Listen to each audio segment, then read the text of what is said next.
Welcome to the Success is a Choice podcast. I'm your host, Jamy Bechler, and I'm very excited to talk with today's guests. That's right. I said guests, as in plural. Not only do we have two guests on the show, but they're also sisters. In fact, they're the daughters of an earlier guest. Way back in episode 5, we had a great conversation with their mother, Misty Young.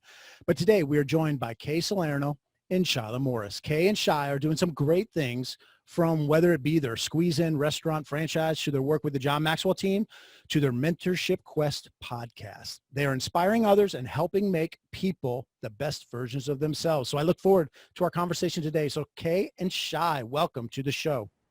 Thank you so much for having us, Jamy. It's a pleasure, and we're so excited to share with you and your audience.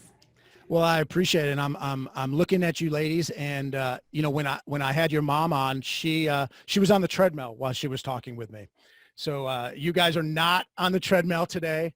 You're dressed up. That's nice. Mom's had that walking treadmill now for a few years, clearly, and she's loved it and sworn by it, and it's a neat thing but it is funny. Everyone mentions your mom's on the treadmill all the time. Well, it actually motivated me. I didn't go out and get a treadmill, but I went out and I actually made this ghetto version of a desk to go over my in-laws' treadmill they live only a couple miles away. And so I would go over to their house. After that interview, it was probably 2 months. I would keep going over there every day and using my makeshift desk on my treadmill. And your mother motivated me. She's a motivational speaker. She is definitely a motivational woman. How do you think she got such motivated women? Absolutely. Well, you guys started early on in your inspiring, motivating, entrepreneurial business success, whatever you want to call it. 17 and 10 you guys were? Shila, you were 17. Kay, you were 10 when your parents bought the business. Walk us through how give us the secrets to success at being so young and being so successful early on, right? You're just born into it. The secret is child labor. Oh my gosh. Well, when I was born, this is Shila here, the older sister, mom and dad were on food stamps and welfare. And so we had a very kind of that traditional family upbringing of that working class family, but lots of other family around, garage sales to make the rent, that kind of thing. And when Kay was born 7 years later, mom and dad started to work their way up through careers. Fast forward to Kay being 10 and me being 17, and the restaurant that they'd always dreamed of owning comes up for sale, and the stars align, and they acted completely rationally. They cashed in their savings in retirement, quit their careers, called in every favor they could, passed the hat around the family, and moved to Truckee to become restaurant folks. So we kind of became restaurant kids overnight.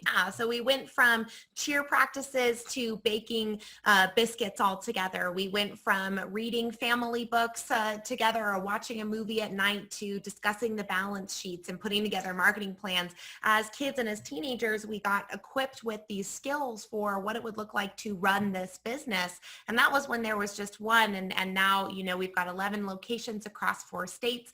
We do 8 figures in revenue annually. And it's really cool to see how it's expanded, but none of it would have happened if we weren't down there baking biscuits at 8:30 at night or literally doing our own laundry for the restaurant. We would take it home, do the laundry, fold it all, take it back the next day, wipe the tables down all day. I mean, it was really a family affair. Definitely taught you responsibility early on. Yeah, sure, exactly. And then just letting that compound, really starting with the baking of the biscuits and the doing of the laundry and the bussing of the tables and the washing of the dishes, and then slowly begin serving and cooking and prepping, and then coming into management a little bit, and then helping open location number 2, and then coming on as partners, and then involving our husbands, and just our family grew as the business grew, and our aptitude for leadership and frontline managerial learning grew as well. But it's been, we've earned that on those front lines, taking those tough licks, having those hard moments, and almost buckling and breaking several times through the last now 17 years of family business. What was the worst task that you guys ever had to do? The worst role that you ever had working in the restaurant? Man, have you ever cleaned around a grease trap? Those things are so disgusting. I mean, the one thing I think that kind of, for me, that slapped me in the face, and I was about 11 years old, and we were doing the laundry, and we went to go bring the restaurant laundry home, and we picked up the washcloths, and maggots had gotten into the washcloths, and they were eating on the food. So we not only had to like do the gross, yucky, disgusting food laundry, but there were like maggots crawling in there, but we needed those bar cloths for the next day. So what do? You take them home and you wash them, maggots and all, and you bring them back the next day. But I remember at 11 being like, is this what we're doing for the rest of our lives? And the answer is yes. The maggots are more metaphorical now. Yeah. Well, the story is spelled out well in your mom's book, From Rags to Restaurant. Great name for a book, and we'll put that in the show notes. But you guys helped edit that book. You helped contribute to that book in a way. So how fun was that to relive some of those stories and relive that time and to help your mom get that book published? It was a lot of fun. Our mom has always been very processes, systems, and efficiencies focused. She came from a corporate environment, came from a government environment. So coming into a small business, she said, when mom and dad bought that restaurant, it had already been open for like 30 years. It was in historic downtown Truckee in an old 100-year-old building. It did not take credit cards. It did not have a phone. Like, from the book, you've read it, there was a lot of low-hanging fruit in terms of implementing systems and processes. So she's like, all right, I'm ready. Like, I was born for this. And so she started putting those things in place. And as the business grew, she's got a couple of millennial daughters who are a little bit more like, but what about the people and the values and the culture, man? It matters. But we could see the success of her way really, being demonstrated through our ability to grow and our ability to attract the Food Network and a few other different things. So when we came to getting to help with the book, at this point now, she had found the John Maxwell team. She realized that the P wasn't for processes, it was for people. And then bringing that cultural transformation into the business was something we were really passionate and excited about. So going to write and edit the book with her was so special because we got to see behind the scenes the structure around her processes, systems, and efficiencies and how it helped our business grow, and then see how it could layer on into what does people, systems, and efficiencies look like, and how could we teach that to others. So I know for me personally, it was a very gratifying experience. Yeah. Well, with the processes, systems, and efficiencies, and you must be a big fan of the show The Profit, or some of those like Bar Rescue, or do you watch any of those shows about taking over restaurants and making them better? With between the two of us, 4 kids under the age of 10, there's not a lot of room for much more than Teen Titans and Hamilton. But we've certainly seen those shows and really I know I've seen enough episodes to certainly appreciate that they can come in and say, like, you don't even have a schedule posted. Like, there are baseline, like, those things are important. And John Maxwell talks about this difference between management and leadership and needing both. And management really is that implementation of processes and systems, which you have to have in any organization. Bringing in that leadership piece is the juice that can really help the culture and the experience of everyone, but you'll fail without it. And I think that's what in those shows and in those instances, they just don't even have any of that management stuff in place. And you can see what happens when you don't. Well, one show that I know that you watched and you're familiar with it on the Food Network is Throwdown with Bobby Flay. When he happened to just be in the neighborhood, happened to just stop by. How does that come about? How excited were you guys? Because Kay, you were a teenager then, right? Yes. I was 17 years old when it aired, when we got to go on. It was so much fun. But about 6 months prior to the process happening, they had kind of sent out an exploratory. We responded to, I believe, a Haro ad that, had said, hey, we're looking for restaurants. And we didn't know that it was Throwdown. So they asked us, they said to us, hey, can you guys have a demo tape, the application filled out, the stories written and everything on our desk? This is on Friday. They said, can you have it to us on Monday morning in New York City? And we're like, yep, we'd make it happen. So Shy and Mom filmed, they put everything together, they made it happen. We got the package overnighted to them, and then we didn't hear anything for like 6 months. And then they come around out of the blue and are like, hi, we want to record a Valentine's food special with you guys called For the Love of Food. And so all along, they're playing along that they're going to come into our house and we're going to, even show them through the restaurants, and it's all for the love of food for this Valentine's special. And then of course, halfway through our cooking demonstration for our guests, Bobby Flay shows up. All along the way, of course, Shila and I being, I'm a teenager and she's mid-20s at the time, we're like, no way, this is definitely a throwdown. Like, they're setting it up.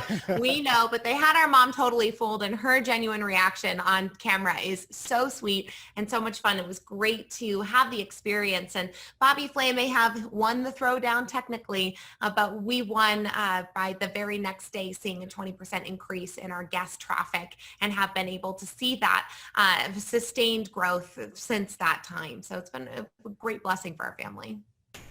So honestly, how bad did that hurt to lose in the throwdown? And were changes made after that? Did you improve any processes to make sure that wouldn't happen again, that you would have the best omelet?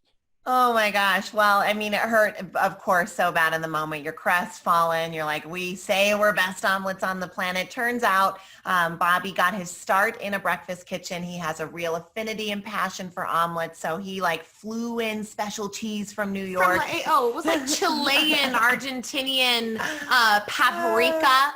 Okay, we get it from U.S. Foods and Bonanza from down the way, Mr. Flay. Oh my gosh. But certainly I know, my husband and I will probably never forget, we ask our head chef at the time, he makes the omelet in the back that the judges are going to eat, and it comes out and it has a little bit of brown on it. At this point, you're not going to say, send it back and do it again. You just got to serve what came up. But we were like, wow. So yes, some timers were instituted, some processes were tweaked and changed, and it did ultimately help us. But I think from a marketing perspective, it's honestly, and I'm biased, but it's better to lose on a show like that, because then everyone comes in rooting for you. They're like, oh, but this one's so much better than that one. Because of course we added his without the flown-in cheese and the Chilean paprika. And we added our version of his to the menu and let people have the throwdown on their own. But people that now they're rooting for you, they want you to win, and their personal throwdown, they win. Whereas I think that what happens when you do win is people come in expecting something that you just can't even deliver on. Like, it's going to be some kind of magical explosion. It's better than Bobby Flay, right, which means that it's going to be incredible. Yeah. So we won in the long run. But of course, in the moment, we all were like, we need a margarita after that or a mimosa. Now, you guys are great on the business side. Are you guys cooks yourselves? Not really. We like to cook up marketing ideas. We're very good at cooking up communication and business strategy, community building. That we're very good at. Although we did get to do a cooking demonstration, a live cooking demonstration for the very first time in partnership with Yelp at the end of June. And we had a few dozen of our guests that were on that picked up cooking kits, and they did a cook along with Shila and I. And it was terrifying. We were terrified, but we got through the whole thing. Our omelets looked amazing. Both of us have at least learned how to cook what we can cook in the kitchens. If you ask us to get into an omelet corner on a busy Sunday, it's not going to be great, but we can do it. So it was really fun to see those skills come to play in the live cooking demonstration. So we can, just don't like to. Well, a lot of our listeners are very familiar with John Maxwell. And I became a John Maxwell certified coach back in 2016. And that's where I was first introduced to your mom. She was the MC, and she was Miss Cheerleader, whatever. She was just amazing up on stage, tremendous energy. But I also saw you guys in kind of there was a room off of the main ballroom, and you guys were doing marketing, and it might have been your first year there or your second year there in 2016. But your mom became associated with John Maxwell first, but you guys didn't jump on board exactly at the same time. And I believe the quote is you thought it was a cult. I believe is what I heard. So now you're very part of this quote unquote cult, which it's not, by the way. But anyways, take us back to that time when your mom joined and when you guys were just first getting started to now you guys are, I think it's called the Maxwell Method of Marketing Directors or Grand Poobah or something like that. Yes. Well, like Shila mentioned, mom was really focused around processes, systems, and efficiencies when it came to the business. And this was circa 2013. Everything was very much about the process, and oftentimes at the expense of the people. And that's not wrong. It's just that's how business was being done in the 80s and 90s when she was really gathering her business chops. And so we get into the 2000s, and that's changing a little bit. And so she goes to this John Maxwell conference, and she comes home and she's like, you guys, I get it. I get it. You know, our mom's energy. I get it. It's people, systems, and efficiencies. And we're like, we've been telling you this for years, Mom. But, you know, finally she had just seen such this transformational shift that, yeah, Shy and I were like, uh-oh, Mom joined the cult. I mean, it really felt like she was just so transformed. And what's happening in our business at the time, it was that we had grown to, at that point, we're at 4 locations. We had just been like double maxing out everything. Like we had no debt. So it was just, we were just flying by the seat of our pants. And we got so maxed out that we were facing the winter, and we realized that we weren't gonna be able to make payroll through the winter if we didn't make some huge changes. And so Mom and Dad actually moved in with my husband and I and slept in our living room for about 3 months while we had 3-year-old twins and a newborn. And so she goes to John Maxwell, and of course, and then she comes back and we're like, who are you? What's going on? And she wants to make all these cultural changes. And we're like, we're just trying to pay the bills right now, you know, and you want to join mentorship in this next level and what's going on. So we weren't sure about it, but the immediate changes in her demeanor and her attitude and her ability to bring that into the business and turn those into systems that would make things more efficient. I mean, by now we drank the Kool-Aid, obviously. And by 2015, she's got us to join, and we come to our first event. And we realized that it was for us too, and that we wanted to be part of this cult. If this cult was about building values and leadership principles and practices and really valuing people and having that infinite game mindset, then we were going to be on board with that. But we also saw some areas where the organization of the John Maxwell team was really lacking in marketing. And now we've built a marketing company, a small one that's helping other restaurants and helping our own restaurant. And so we go to, you know, the organization and we say, just let us run the social media while we're here. You're not posting, you have no hashtags. Like you could be making sales, you know, we're millennials. We want to know, like, where is it online? And we couldn't find it. And we were lucky enough to, at least Mom had built the credibility that we could ask for those credentials, got them over that weekend, had some amazing results. And 2 weeks later, we were in Florida negotiating the contract to come in and build the marketing system for the John Maxwell team. So Kay actually moved to Florida for a couple of years, helped them build it, institute it, and then hand over the keys, and came home so that Mom and Dad could retire and we could run the family business and then teach marketing to that John Maxwell team. Well, that's a great story. And you saw a need, and you offered a solution to a problem that was out there. And it's been great. So give us some marketing tips for us entrepreneurs or business people, or those, you know, that has a side hustle of trying to sell masks during COVID-19 or whatever. It doesn't matter. Yeah. What are some freebie tips that you could give our audience today on marketing their business or whatever it is they're doing? A lot of people are still under the assumption and definition that marketing is about manipulation. And as we really worked alongside John's material to flesh out what the Maxwell method of marketing was, we really wanted to look at what would marketing look like if it was 100% rooted inside integrity and authenticity. And if I could influence with integrity instead of influence through manipulation, then maybe I could have some more lasting results on the back end. And so for those of you who might be looking for that marketing secret sauce, or like that one marketing trick that'll save it all, like there is none of that. It's about consistent communication. It's about consistent connection with your audience and with the people that you want to build relationships with, and then just sticking with that relationship building technique, whichever one you decide, be it a podcast or a blog or an in-person networking thing or a weekly webinar teaching series that you do, sticking with that for a long enough time to build true relationships with people, so that when you do launch a product or a service or whatever it is that you're looking to put out there,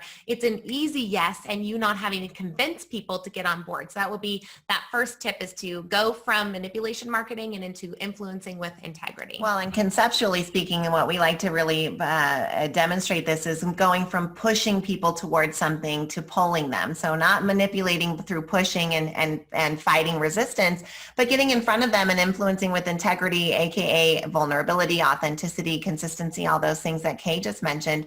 And then additionally, another great tip that's from John and from lots of great marketers is that we want to focus on the benefits for folks rather than the features of what it is that we're selling. And many of us make this mistake, whether it is we're trying to sell an idea to our team or to our organization, or we're trying to sell a product or a widget, or we're trying to sell a service or start a new business. Many of us will say, well, it comes with 5-week worksheet and you get two emails a day, and they're going to list all of the features versus saying you're going to feel like a new person. You're going to conquer your next boardroom presentation. You're going to have an easier conversation when you've got to resolve conflicts, and painting the picture of what the benefits are that address the specific pain points for their audience. Another one that we see a lot of the time is that folks often want to help everyone, and so they end up not defining a certain niche to start. And all of us have a place where we add the most value. That's the law of the niche straight from John. And that means you speak the lingo somewhere. You know the jargon, you know the pain points.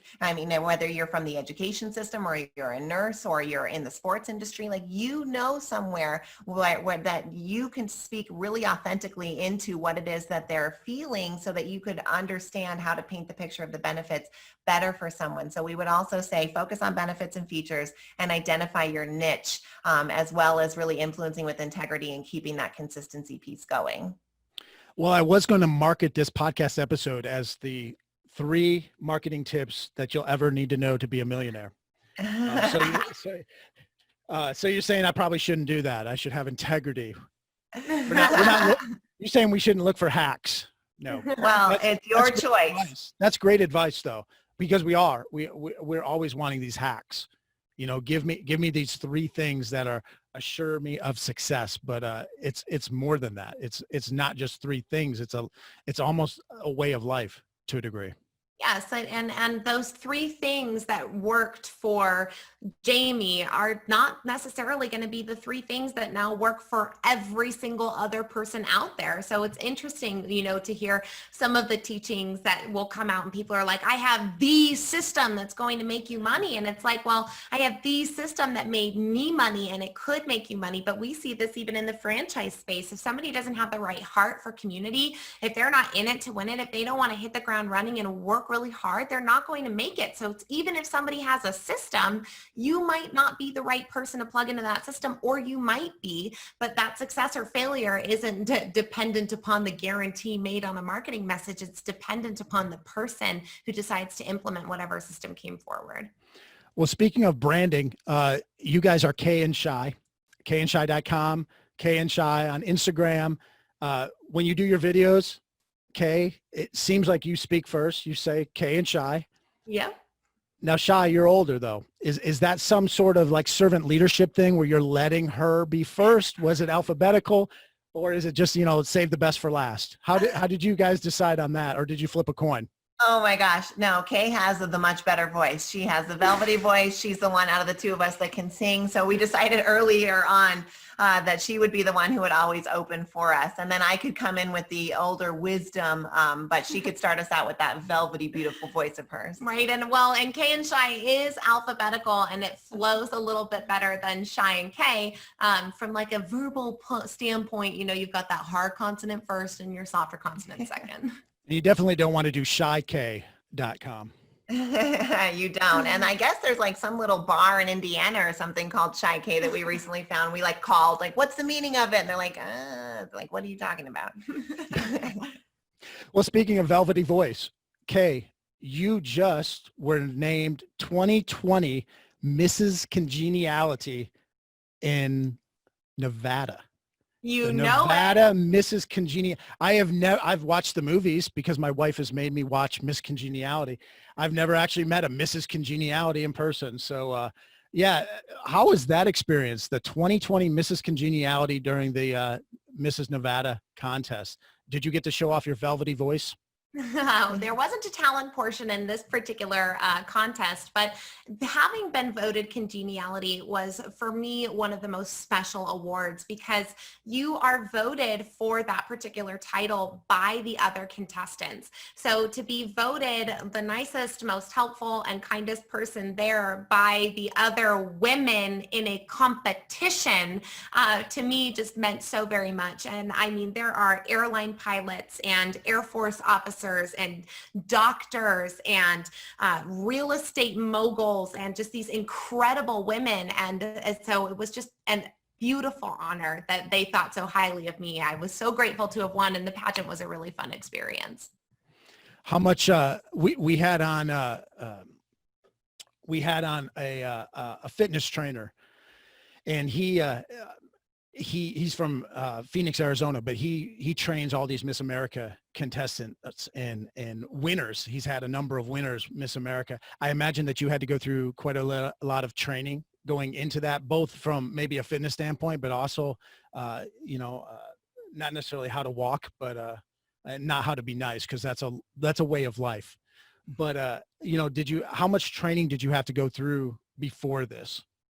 Well, I'm lucky that my sister helped me to put together a very dedicated fitness regimen about 2.5 years ago. So in regards to training, I mean, I'm already at the 6 days a week. I'm already, working on that healthy lifestyle living of food. Of course, the 10 weeks prior really started to see what my food intake would look like as I trained up to slim down to be at that peak performance place when we were there. But there were definitely a couple of afternoons where Shy drilled me on interview questions and, practicing my onstage answers. It's definitely difficult when you're used to speaking in a duo to then get on a stage and have to be the only one to answer the questions because she rounds me out so well. Now, Shy, is this something that you've now been motivated and you want to one up your little sister?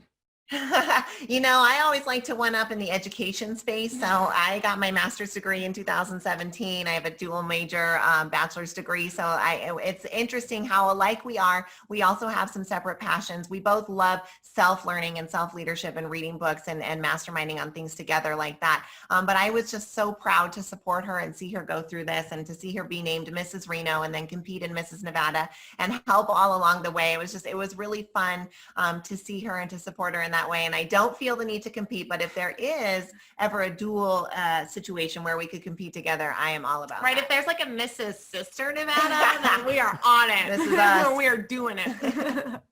Well, maybe talk to John Maxwell, because he has some pull across the country. He's a big deal.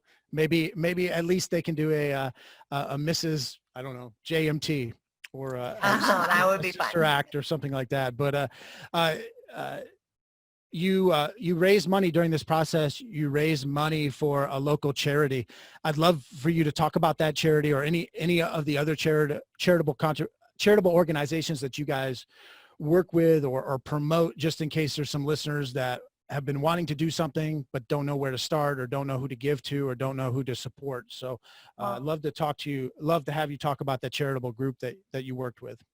I think that Kay, you can share about Eddie House and absolutely should, but I think that we should start for your listeners' sake with a story from our own restaurant group going through COVID here. You can imagine that owning a place where people unnecessarily gather in large groups to socialize isn't the best business model during a quarantine. And so starting kind of March 16th, we went down by 85% in revenue overnight. And it was a pretty scary time for us. So, success is a choice. We had to choose what were we going to do in this time? How were we going to make those payrolls over the next 8 weeks? How could we assemble? And what we found was that we were being able to galvanize some of our guests within our restaurant towards purchasing meals, sponsoring hot meals for hospital workers in our local area. And we just had kind of put out an email like, if you want to help squeeze in, you can buy gift cards, you can order to go, and you can sponsor a meal. And people started really responding to this sponsor a meal thing. So we were like, this is cool. How else could we use this to not only support our healthcare heroes right now, but also literally save our family business? And so we went all in on this and we called it Feed the Local Need. And we did a live Facebook broadcast that went for 5 hours. And it was a telethon-esque type broadcast where we raised money and called for donations. And through that entire process, over about 6 weeks, we did 2 of the broadcasts, a big marketing campaign, but we were able to raise $36,000, which literally saved our family business and fed 3,661 local hospital workers. So it was this great example of how do I find a way to make impact in my community and save my business. That was a choice we had to make. I mean, we never worked so hard in our lives for the least amount of revenue, but this was one of those ways where we could kind of marry those two purposes, and just thought it was a great story that your listeners might benefit from if they're looking for creative ways to maybe institute some strategies in their business when things get crazy and revenue goes away overnight. That's a good idea. Very good idea. Yeah, you make a great point. Even in our backyard, in all of our backyards, there's things that we can do to help people, supporting local businesses, supporting local charities. There's a need out there. We just have to pretty much open our eyes and look for that and think outside the box as well, like you guys did. Yeah, that's actually not the only time that we've gotten to think outside of the box in order to help and serve. And, you mentioned the charity that I promoted during my run with Mrs. Reno, and that was the Eddie House, which we've done work with them prior to what I did with the pageant. But what we got to do last October was really cool. We ended up speaking with the director of the Eddie House, which is a resource center for homeless youth, so 18 to 24-year-olds here in Northern Nevada. Our county has the highest per capita rating of the homeless 18 to 24-year-olds in the nation. And so it's a real big problem here in our backyard. And so we asked the director, what is it that you guys need? And they said, the one thing that doesn't get donated to us is underwear. We don't get bras, we don't get underwears, and we don't get boxers. And so through the restaurant, this was last October, so things are in a little bit of a different space, pre-quarantine and pre-COVID. But we asked for our guests to donate to what we called a panty drop. So we did a panty drop your panties that squeeze in. We gave them a 25-cent mimosa if they brought in panties or bras or boxers that we would donate to the Eddie House. And they are still passing out the donations. The last time we were there, we saw they've got 1 crate left of the donations that we had for the kids that were there. So we supplied the Eddie House with underwear and bras for almost an entire year, which was great. And these kids aren't having to wear the same pair of underwear for weeks or months at a time. Or, they're not having to deal with a pair of underwear that's vastly too small for them because they've been wearing the same pair of underwear since they were a child, or having to carry those things through into their adulthood. So it was an awesome way we were able to use the squeezing, get innovative, and we did a panty drop. What was that called? Squeeze into your panties? Well, we called it a panty drop, and of course it's always easier to drop your panties after a mimosa. So very, very well done. Excellent. Now, you guys right now, you do a regular podcast. It's really quick. We'll put that in the show notes as well, so people can check that out. Obviously, if people are listening to this right now, they listen to podcasts, and it's a good one because it's only a couple minutes, only about 5 minutes long.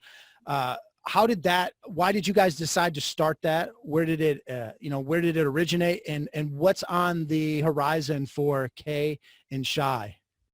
Fun. Well, about 3 years ago, we started our podcast, and it was really just an outlet for us to share what we were growing, what we were learning from, kind of to develop some of our stories. We love speaking together and presenting together. We've had a very unique experience of being on the front lines of the drama of American entrepreneurship since we were kids, and that's given us a lot of unique experience and compressed growth that we love to share with others. And so we started our podcast. It was called Life Slices at the time. And did a season of that, and then decided, let's call it more of what it really is. And we changed over to Millennial Mentorship for our second season. And then in Christmas of last year, we ran a small series of 5-minute episodes for 10 days leading up to Christmas that was just random things that we really loved, like musicals and sci-fi books and just like random things. And we saw a lot of engagement and excitement around the 5 minutes a day podcast format. And so we said, let's let's pivot the entire podcast to be that, and really have people join us along on what we're doing, which is questing for mentorship and finding it in all kinds of different innovative and fun ways. So Monday through Friday, early in the morning, the podcast drops. And it's, like you said, it's 5 minutes, and it features a famous quote or a lyric or even something from, a fictional character. And then we talk a little bit about what it means to us and how we've experienced in our lives. And then we give a very practical quest for the day of how to apply the concept of the quote straight to your life so that you can make these incremental changes in your life, no matter what area it is that you're trying to improve. And so we've seen a lot of excitement and engagement around that very easy to digest format of just 5 minutes a day. Like we like to say, it's 300 seconds. You could give 300 seconds to invest in yourself and then get you on and out with your day. It's been really fun, and we're enjoying the format a lot. And for future, I don't know what's on our future. Yeah. For the future, we've got all kinds of things. Of course, the restaurant is in our immediate future and ensuring that we secure our family legacy through this time of COVID. It's been very difficult, but we're making it through. But in the future, Shila and I eventually hope to produce a variety-esque TV show that we are affectionately calling Sesame Street for Adults. So think about like a Jimmy Fallon meets SNL meets a little bit of Sesame Street that's very much focused around empowerment teachings. We're seeing this demographic of people that are entranced and hypnotized by the news and the Kardashians and all the things that might not necessarily be good for them. And that much like you do, Jamy, with your books and trying to tell stories to deliver messages, we're wondering and have been wondering, what can we do in order to deliver these messages that could be life-changing for an adult, for like an 18 to 35-year-old, could be life transformational in that arena, but do so in a very fun way and make it extremely accessible. So you might be seeing us on a network near you. Well, that sounds awesome. And you may or may not have complete control over casting, but if you do, I'd like to put my name in for Cookie Monster. I would enjoy trying that, all those cookies and eating cookies. So if you want to have that part of Sesame Street, I will volunteer. We'll put you on the list. Appreciate that. Well, guys, where's the best place for people to follow you and to learn about what you guys got going on?